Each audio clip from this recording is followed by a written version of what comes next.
Hi guys, it's MushroomPieFPV here. Welcome back to my channel. So today we're going to talk about a Vortex 180. Here you go guys. Got it, finally. It's an awesome machine. I mean, I can't ask for more, to be honest. Ever since I started flying, I flew a Vortex 280, a 250. I skipped for a while and 150 came out, which I think it's very neat, cute. But the 180 really did struck me. I know it's just the arms, but I still think that 180 with 4" is just perfect for racing. And come on, what can you ask for?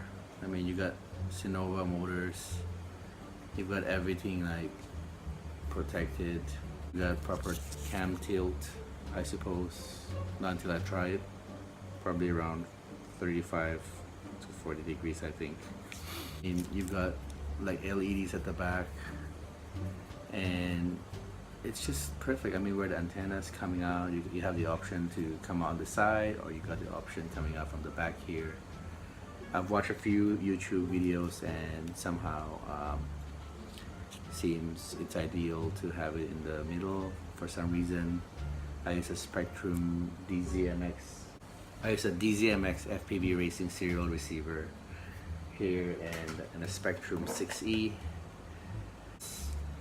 So to talk to you a little bit about more what I did once I got it out from the box, to mainly plug in the receiver, and I put some heat shrink on the side here. As you can see, I doubled the heat shrink because I understand that these Spectrum receiver can come quite sensitive at the tip, so I make sure that's double protected. And something you might not think about doing, something that might be a bit special here, is that I cut the foam. This foam came together with the box. I cut it in the right space here just to protect the PDB. I double sticked it at the back, so it gives you kind of like a double protection when you land or whatever it gets scratched. As you may know, the PDB is quite sensitive. Just a minor, or you know, some cracks from rocks and stuff can damage your board quite easily. Overall, I think it's just too perfect to be true. I can't wait flying this and testing it out. I mean, as I said, I flew the 285, I flew the Pro on all my races, on all my freestyle, I think back 10 months ago. Stopped quite a while, but this really just struck me right away. One more thing guys, I changed the XT30 to 60 because most of my batteries are XT60, and I also read a few reviews that the amp might go a bit high on the 30, so I'll give it a try. I'm using a 4S 1000 mAh from RFI here, so I think it's just perfect enough. I heard that 850 should do, but I try to make it a little bit more than it can handle.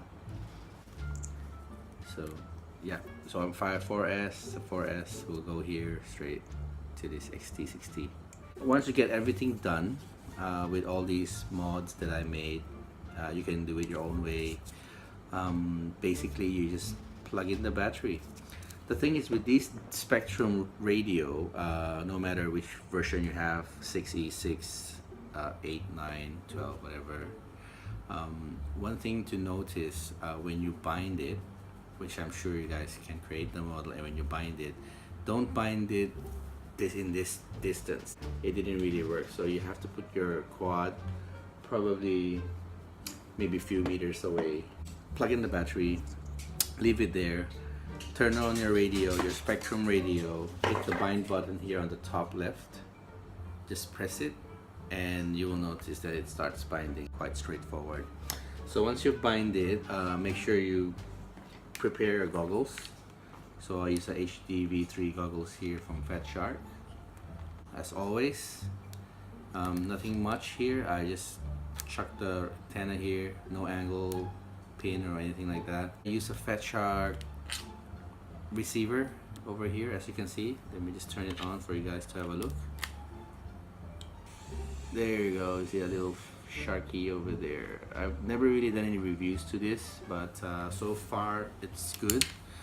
I'm not really into those diversity modules. I don't really think it's useful for me now, but maybe if you're racing in like bigger fields with higher different RFs around, I'm not sure. So, well, it's a Fat Shark goggles, so Fat Shark receiver kind of like maybe makes sense. So let me just try that on.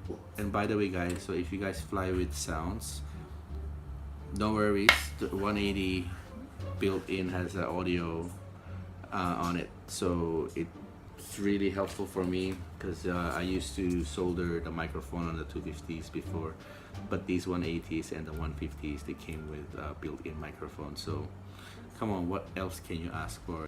And by the way guys, I bought a few more parts. I bought the camera support, which I'm going to record some videos which I've missed doing so.